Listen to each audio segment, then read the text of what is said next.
राजनीति के दिग्गज नेताओं में कई ऐसे नेता हैं जो समय के साथ बढ़ते रहे हैं, लेकिन उनके बेटे अपने पिता के कद को छूने में कामयाब नहीं हो पाए। वहीं कई ऐसे नेता भी हैं जिनके बेटे राजनीतिक विरासत संभालने में बखूबी कामयाब हुए हैं और लगातार पिता के राजनीतिक सफर को कायम रखते हुए अपना सियासी कद भी बढ़ा रहे हैं। आइए आज आपको बताते हैं ऐसे ही कुछ दिग्गजों के बारे में जिनके बेटों की कहानी भी राजनीतिक सफर में बेहद दिलचस्प है और जो अपने पिता की तरह राजनीति में सफल हो रहे हैं। इस कड़ी में सबसे पहले नाम आता है अखिलेश यादव का। अखिलेश यादव ने साल 2000 में उत्तर प्रदेश के कन्नौज लोकसभा सीट से पहली बार सिर्फ 26 वर्ष की उम्र में उपचुनाव जीता और लोकसभा में समाजवादी पार्टी का प्रतिनिधित्व किया। इस दौरान वो साल 2000 से 2001 तक खाद्य नागरिक आपूर्ति और सार्वजनिक वितरण से संबंधित समिति के सदस्य भी रहे। अखिलेश यादव ने लोकसभा चुनाव में हैट्रिक लगाते हुए साल 2009 में आम चुनाव में एक बार फिर जीत दर्ज की। 2009 से 2012 तक अखिलेश पर्यावरण और वन संबंधी समिति, विज्ञान और प्रौद्योगिकी की समिति, 2G स्पेक्ट्रम घोटाले पर बनी जेपीसी के सदस्य रहे। 10 मार्च 2012 को अखिलेश यादव को उत्तर प्रदेश में समाजवादी पार्टी का नेता चुना गया और साल 2012 उत्तर प्रदेश विधानसभा चुनाव में समाजवादी पार्टी को जबरदस्त सफलता मिली। इसका श्रेय भी अखिलेश यादव को गया क्योंकि अखिलेश यादव ने ऐसी बेहतरीन रणनीति बनाई थी। 15 मार्च 2012 को अखिलेश ने सिर्फ 38 साल की उम्र में उत्तर प्रदेश के 20वें मुख्यमंत्री के तौर पर शपथ ली। अखिलेश 5 साल तक मुख्यमंत्री रहे और अब मुलायम की पार्टी में सक्रियता के कम होने के बाद अखिलेश ने पूरी तरह से नई समाजवादी पार्टी बनाकर अपने तरीके से सियासी जमीन पर अपना कद बढ़ा रहे हैं। इस फहरिस्त में अगला नाम आता है पंकज सिंह का। भाजपा के कद्दावर नेता राजनाथ सिंह के बेटे पंकज सिंह 2001 में भारतीय जनता पार्टी में सक्रिय हुए। पंकज सिंह अपने पिता की तरह सधे राजनीतिज्ञ के तौर पर बोलते हैं और अपनी बात रखते हैं। उन्होंने पार्टी की ओर से आयोजित धरना प्रदर्शन में 2001 से ही जाना शुरू कर दिया था। साल 2004 में उन्हें भाजपा युवा मोर्चा की प्रदेश कार्यकारिणी का सदस्य बनाया गया।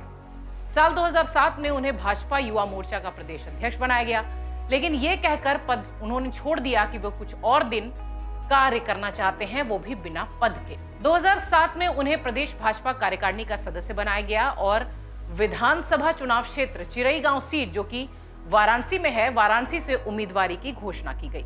लेकिन खुद पंकज सिंह के पिता राजनाथ सिंह ने उन्हें सलाह दी कि अभी कुछ और दिन संगठन के लिए काम करो, चुनावी राजनीति में तो जाना ही है। पंकज सिंह चुनाव नहीं लड़े। 2013 में उन्हें उत्तर प्रदेश भाजपा का दूसरी बार महासचिव बनाया गया। 2016 में तीसरी बार वो महासचिव के पद पर कार्यरत रहे। इन कार्यकालों के दौरान पंकज सिंह सामाजिक और राजनीतिक तौर पर बेहद सक्रिय रहे। गांव और किसानी में उनकी दिलचस्पी दिखी, जिससे कि वो लोगों को जोड़ने में कामयाब रहे। जब भाजपा के गांव चलो अभियान में शामिल होने का उन्हें अवसर मिला तो उन्होंने 100 से अधिक गांवों का दौरा किया। विधायक बनने तक के सफर में पंकज सिंह ने अपनी राजनीतिक समझ को बढ़ाया और उनके बारे में यह कहा जाता है कि वो पिता की तरह तेज तर्रार और समझ के साथ अपनी बात रखने में सक्षम है और बिल्कुल अपने पिता राजनाथ सिंह के नक्शे कदम पर हैं। इस फहरिस्त का तीसरा नाम है ज्योतिरादित्य सिंधिया। ज्योतिरादित्य सिंधिया उस घराने का प्रतिनिधित्व करते हैं जिसके सदस्य 2 परस्पर विरोधी विचारधाराओं के फॉलोअर रहे हैं। मध्य प्रदेश की राजनीति का एक बेहद जाना पहचाना नाम है ज्योतिरादित्य सिंधिया। सिंधिया राजघराने की तीसरी पीढ़ी के वो नेता हैं जिनकी पहचान प्रदेश से बढ़कर राष्ट्रीय राजनीति में भी है। वो दादी विजयाराजे सिंधिया और पिता माधवराव सिंधिया की राजनीतिक विरासत के वारिस हैं और उसका बखूबी निर्वहन कर रहे हैं। हालांकि दादी और पिता दोनों का ताल्लुक 2 अलग अलग दलों से था। ज्योतिरादित्य को अपने पिता से राजनीति और क्रिकेट दोनों विरासत में मिली और दोनों उन्होंने शानदार तरीके से संभाला है। ज्योतिरादित्य सिंधिया की राजनीति में एंट्री एक बेहद दुखद हादसे के बाद हुई थी। पिता माधवराव सिंधिया की सितंबर 2001 में यूपी के मैनपुरी में हेलीकॉप्टर क्रैश में मौत हुई थी और उस वक्त गुना शिवपुरी से वो सांसद थे। उनके निधन के बाद ज्योतिरादित्य सिंधिया ने अपने पिता की राजनीतिक विरासत संभाली और कांग्रेस के टिकट पर गुना शिवपुरी सीट का प्रतिनिधित्व किया। वो पहली बार 2002 में सांसद चुन के आए, लेकिन 2019 में कांग्रेस के टिकट पर वो लोकसभा चुनाव मोदी लहर में हार गए और बाद में पार्टी बदलने पर अब वो बीजेपी से राज्यसभा के सदस्य हैं। ज्योतिरादित्य सिंधिया 2006 में पहली बार संचार और सूचना प्रौद्योगिकी राज्य मंत्री बनाए गए थे और फिर बाद में वाणिज्य और उद्योग राज्य मंत्री रहे और लगातार उनका कद बढ़ता चला गया। प्रदेश की राजनीति से निकलकर राष्ट्रीय राजनीति में अपनी पहचान बनाने वाले सिंधिया लगातार आगे बढ़ रहे हैं और बड़ी जिम्मेदारियां संभाल रहे हैं। इस कड़ी का अगला नाम है तेजस्वी यादव। राजनीति में आने से पहले तेजस्वी यादव की पहचान लालू यादव के बेटे के अलावा एक क्रिकेटर के तौर पर भी रही है। वो झारखंड की ओर से रणजी भी खेल चुके हैं। साल 2012 तक वो आईपीएल में दिल्ली टीम का हिस्सा थे। क्रिकेट के मैदान पर भले ही वो मध्यक्रम के बल्लेबाज हों, लेकिन बिहार की सियासी पिच पर उन्हें आक्रामक बल्लेबाजी करते हुए देखा गया। लालू यादव को चारा घोटाले मामले में दोषी करार दिए जाने के बाद चुनाव लड़ने पर रोक लगा दी गई। इसके बाद 2015 के बिहार विधानसभा चुनाव में तेजस्वी यादव एक नई चमक के साथ नजर आए। पिता की राजनीतिक विरासत संभालते हुए उन्होंने कई फैसले भी लिए जो चर्चा में रहे। पार्टी को साथ लेकर चलने वाले कई ऐसे कदम उन्होंने उठाए जो पार्टी में और बिहार की राजनीति में उनके कद को बढ़ाते दिखे। नीतीश कुमार ने जब महागठबंधन से नाता तोड़कर बीजेपी के साथ सरकार बनाई, तब से तेजस्वी लगातार उनके खिलाफ माहौल बनाने में जुटे रहे और बिहार को एक मजबूत विपक्ष देने की कोशिश की। सड़क से लेकर सोशल मीडिया तक लगातार वो मुखर रहे हैं और तेजस्वी भी अपनी नई सियासी पहचान बनाने में कामयाब हो रहे हैं। और अब बात करते हैं अनुराग ठाकुर की।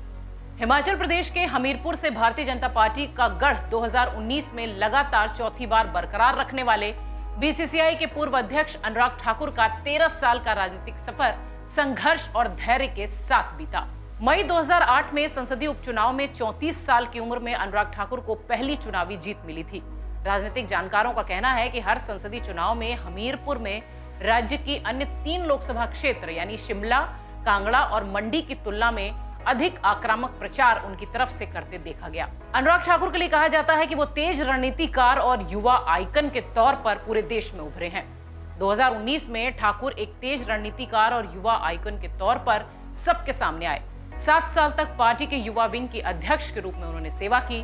कांग्रेस के अपने निकटतम प्रतिद्वंदी रामलाल ठाकुर को हराकर 3,87,000 वोटों के रिकॉर्ड से उन्होंने लोकसभा चुनाव जीता। ठाकुर ने हरियाणा में भी बीजेपी सरकार बनाने में गजब की भूमिका अदा की। ठाकुर ने हरियाणा में अपने दोस्त दुष्यंत चौटाला की जननायक जनता पार्टी के साथ चुनाव के बाद बीजेपी के गठबंधन को जोड़ने में अहम भूमिका निभाई, जिसकी वजह से लगातार अनुराग ठाकुर चर्चा में रहे। राज्य की सियासत से निकलकर अनुराग ठाकुर अब राष्ट्रीय राजनीति में हैं और लगातार अपने पिता का नाम रोशन कर रहे हैं। ये थे राजनीति के वो धुरंधर बेटे जिन्होंने अपने पिता का नाम पूरी तरह से रोशन किया है और राजनीति में एक अलग मकाम तक पहुंचे हैं। Video desk अमरुजाला.com। डाउनलोड करें अमर उजाला ऐप और पाएं खबरें लगातार। अगर आप ये वीडियो YouTube पर देख रहे हैं तो हमारे चैनल को सब्सक्राइब करें और बेल आइकन को दबाना ना भूलें। अगर आप Facebook पर ये वीडियो देख रहे हैं तो हमारे पेज को लाइक करें।